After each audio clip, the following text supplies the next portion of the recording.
Let's learn how you can fix lag and Wi-Fi error in Brawl Stars. So there are no options about this in Brawl Stars, that's why we are using homepage for this tutorial. Now first you want to check your Wi-Fi connection if it's good enough. So if here says that you're connected, you can go to Wi-Fi settings and you can just press low data mode. What this does is help reduce your iPhone data usage.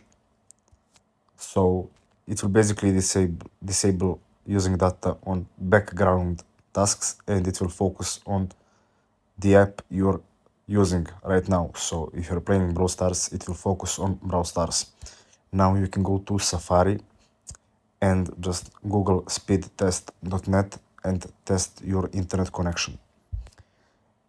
If it's stable enough, you should not have Wi-Fi problems, but if it's not, you should go and check with your provider about your internet connection and internet connection speed.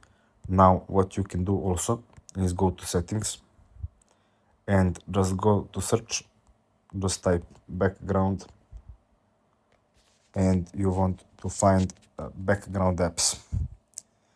Now you can just click here and disable everything. So that will prevent internet from using applications from using the internet in background. And one more thing you can check is if you are downloading something. Why? Because you'll have high ping from it and therefore lag will appear. So if you're downloading something while playing Brawl Stars, you want to stop something. And that's it. Thanks for watching.